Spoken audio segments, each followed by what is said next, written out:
በስመ አብ ወወልድ ወመንፈስ ቅዱስ አሐዱ አምላክ አሜን። እንኳን ለብስራተ ቅዱስ ገብርኤል ዓመታዊ ክብረ በዓል በሰላም አደረሳችሁ አደረሰን። እንደ አምላክ በሚሆን በአብ በወልድ በመንፈስ ቅዱስ ስም ቅዱስ ገብርኤል እመቤታችንን ያበሰረበት መታሰቢያ በዓሉ ነው። የመላእክት አለቃ ቅዱስ ገብርኤል ዳና በሚባል ሀገር ቤተክርስቲያኑ የተሰራችበት ዕለት ነው። የብርሃን እናቱ ድንግል ወላዲተ አምላክ ለወዳጇ ለቅዱስ ደቅስዮስ ሰማያዊ ወንበርና ልብስ የሰጠችበትና የዕረፍቱ ዕለት ነው። ብስራተ ቅዱስ ገብርኤል ታኅሳስ 22 በዚች ዕለት ብርሃናዊ መልአክ ቅዱስ ገብርኤል ለእመቤታችን አምላክን እንደምትወልድ ያበሰረበት መታሰቢያ ነው። ይኸውም ልዑል እግዚአብሔር ሊቀ መላእክት ቅዱስ ገብርኤልን ሂድና ለጽዮን ልጅ ለድንግል የእግዚአብሔር የባሕርይ ልጅ ወደ አንቺ መጥቶ ኃይለ ልዑል ወልድ ሥጋሽን ለብሶ ሰው ይሆናል፣ ይኸውም ከአንቺ የሚወለደው ጽኑ ነው ብለህ ንገራት አለው።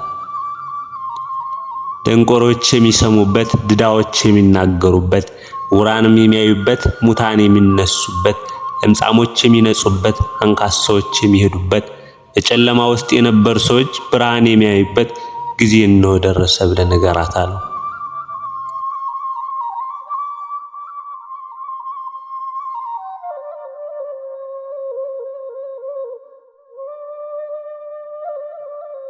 ቅዱስ ገብርኤልም ይህን ሰምቶ በግንባሩ ተደፍቶ ልዑል እግዚአብሔርን ጌታ ሆይ የምትነግረኝ ይደረግ ዘንድ እንደምን ይሆናል አለው።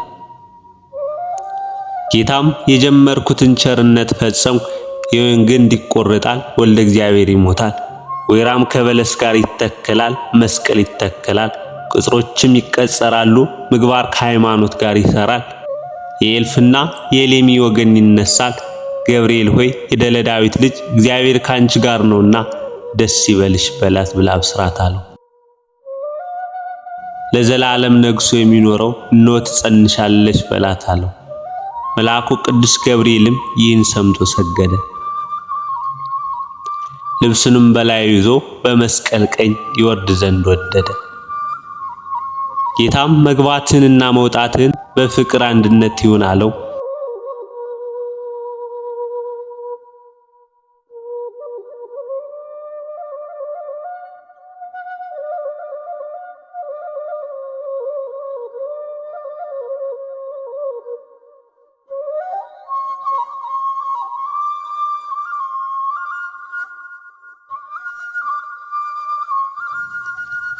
ዘካርያስን ረግመህ አንደበቱን እንዳሰርክ እርሷን እንዳታሳዝናት ይልቁንም አብዝተህ ደስ አሰኛት እንጂ አለው። ቅዱስ ገብርኤልም ይህን ሰምቶ ፈጽሞ ደስ እያለው ሊባኖስ ከሚባል ተራራ እስኪሰማ ድረስ ክንፉን እያማታ ወረደ። በዚህም ጊዜ በዙሪያው ያሉ ሁሉ ይህ የምንሰማው ምንድነው ይሉ ነበር። የተደረገበትንም ቦታ አላወቁትም ነበር።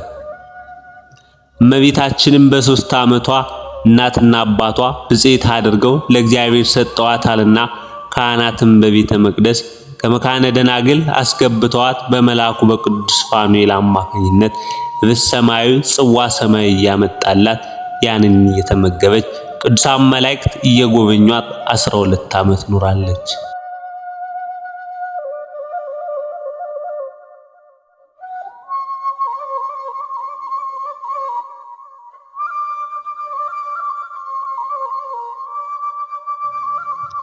ቅዱስ ገብርኤልም ይህን ሰምቶ ፈጽሞ ደስ እያለው ሊባኖስ ከሚባል ተራራ እስኪሰማ ድረስ ክንፉን እያማታ ወረደ።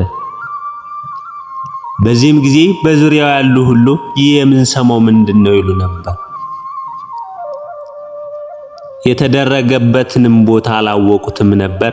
እመቤታችንም በ3 ዓመቷ እናትና አባቷ ብፅዓት አድርገው ለእግዚአብሔር ሰጠዋታልና ካህናትም በቤተ መቅደስ ከመካነ ደናግል አስገብተዋት በመልአኩ በቅዱስ ፋኑኤል አማካኝነት በሰማያዊ ጽዋ ሰማያዊ እየመጣላት ያንን እየተመገበች ቅዱሳን መላእክት እየጎበኟት 12 ዓመት ኖራለች። በ15 ዓመቷ ሊቀ መላእክት ቅዱስ ገብርኤል ለእመቤታችን ጌታችንን እንደምትወልድ በዚች ዕለት አብስሯታል። በመጀመሪያ እመቤታችን ውሃ ቀድታ ስትመለስ የተጠማ ውሻ እያለከለከ ሲመጣ ብታየው ለፍጥረት ሁሉ የምትራራ ናትና በወርቅ ጫማዋ ለዛ ለተጠማው ውሻ ውሃ ስታጠጣ አብሯት የነበሩ ሴቶች ማድጋሽን አጎደልሽው፣ ቀድቼ ሞላዋለሁ እንዳትይ ጉድጓዱ ጥልቅ ነው መግጃም የለሽም አሏት።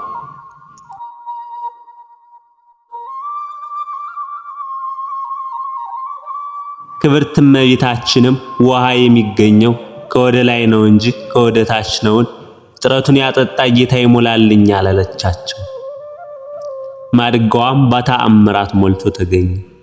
ሴቶችም ዳግመኛ በዚህ ዘመን አምላክ ከድንግል ይወለዳል ይላሉ፣ ካንቺ ይሆን እያሉ ሲዘብቱባት ወዲያውኑ ከወደ ኋላዋ ሊቀ መላእክት ቅዱስ ገብርኤል መጥቶ እነሆ ትጸንሻለሽ አላት። እመቤታችንም ዞር ብትል የተናገራትን አጣችው። በዚህ ጊዜ አባቴ አዳምን እናቴ ሔዋንን ያሳተ ጠላት ይሆናል ብላ መንገዷን ቀጠለች። ዳግመኛም እመቤታችን ከቤት ደርሳ ማድጋዋን ስታስቀምጥ መልአኩ አሁንም በድምጽ እነሆ ትጸንሻለሽ አላት። እመቤታችንም ይህን ጊዜ ምነው ይህስ ነገር ደጋገመኝ፣ እንዲህ ያለውን ነገር ቤተ መቅደስ ሂደው ሊረዱት ይገባል ብላ ወደ ቤተ መቅደስ ሂዳ ወርቅና ሐር እያስማማች ስትፈትል መልአኩ ቅዱስ ገብርኤል እሑድ ቀን በ3 ሰዓት በገሃድ ተገለጸላትና እጅ እየነሳ እየሰገደ አበሰራት።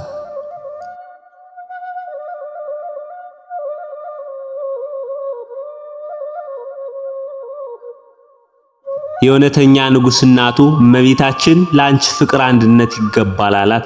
ዳግመኛም አንቺ ከሴቶች ይልቅ ተለይተሽ ንዕድ ክብርት ነሽ አላት። አምላክን የወለደች በድንጋሌ ሥጋ በድንጋሌ ነፍስ የጸናች ክብርት እመቤታችንን የብርሃናዊ መልአክ የቅዱስ ገብርኤልን ቃል በሰማች ጊዜ እንዲህ ያለውን ሰላምታ እንደምን ይቀበላል? እንዴትስ መቀበል ይቻላል? አለችው። መልአኩ ቅዱስ ገብርኤል ማርያም ሆይ መንፈስ ቅዱስ ያድርብሻል፣ ኃይለ ልዑል ወልድም ሥጋሽን ይለብሳልና አይዞሽ አትፍሪ አላት። ዳግመኛም ይህ ካንቺ የሚወለደው ጽኑ ከሃሊ ነው፣ ስሙንም ኢየሱስ ትዪዋለሽ። እርሱ ታላቅ ይሆናል፣ የልዑል ልጅም ይባላል። ጌታ አምላክም የአባቱን የዳዊትን ዙፋን ይሰጠዋል፣ በያዕቆብ ቤትም ላይ ለዘላለም ይነግሣል፣ ለመንግሥቱም መጨረሻ የለውም አላት።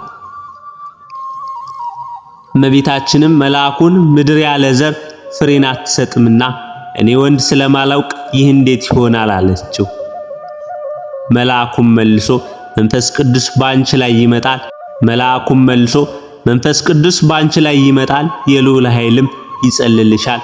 ስለዚህ ደግሞ ካንቺ የሚወለደው ቅዱስ የእግዚአብሔር ልጅ ይባላል። እነሆም ዘመድሽ ኤልሳቤጥ እርሷ ደግሞ በእርጅናዋ ወንድ ልጅ ጸንሳለች። ለእርሷም መካን ትባል ለነበረችው ይህ 6ኛ ወር ነው፣ ለእግዚአብሔር የሚሳነው ነገር የለምና አላት። ክብርት እመቤታችንም ይህን ጊዜ እነሆ እኔ የጌታ ባሪያ እንደ ቃል ይሁንልኝ አለችው። መልአኩም ከእርሷ ዘንድ ሄዶ ተሰወረ። አካላዊ ቃልም በማኅፀኗ አደረ። በዚያች ቅጽበት የእመቤታችን የፊቷ መልክ ተለወጠ፣ እንደ ፀሐይ ማሸበረቀ።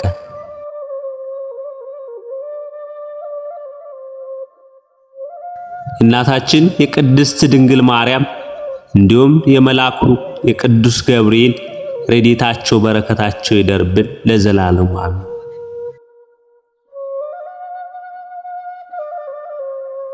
ዳግመኛም በዚች ቀን የከበረ መልአክ የመላእክት አለቃ የቅዱስ ገብርኤል የበዓሉ መታሰቢያ ዳና በሚባል አገርም ቤተክርስቲያኑ የተሰራችበት ታምራትም ያሳየበትና በዚች ቀን ቤተክርስቲያኑ የከበረችበት ነው። የዚያች ሀገር ኤጲስቆጶስ አርኬላዎስ ምስክር የሆነበት ነው። ይህም መልአክ ስለ ወልደ እግዚአብሔር ሰው መሆን ምስጢር የታመነ ሆኖ ወደ እመቤታችን ቅድስት ድንግል ማርያም የተላከ የደስታ መገኛ ደስ ይበልሽ ጸጋን የተመላሽ ሆይ እግዚአብሔር ካንቺ ጋር ነውና አንቺም ከሴቶች ተለይተሽ የተባረክሽ ነሽ አለ። ስለ መጥምቁ ዮሐንስ መወለድም ካህኑ ዘካርያስን ያበሰረው እርሱ ነው። ይህ መልአክ እጅግ የከበረ የተመረጠ ገናና የሆነ ነውና ስለኛ ወደ እግዚአብሔር ይማልድ ዘንድ ልባችንን አጽንተን ወደዚህ የከበረ መልአክ እየለመንን መታሰቢያውን ልናደርግ ይገባል። የሊቀ መላእክት ቅዱስ ገብርኤል ረድኤቱና በረከቱ በሁላችን ላይ ይደር ለዘላለሙ አሜን።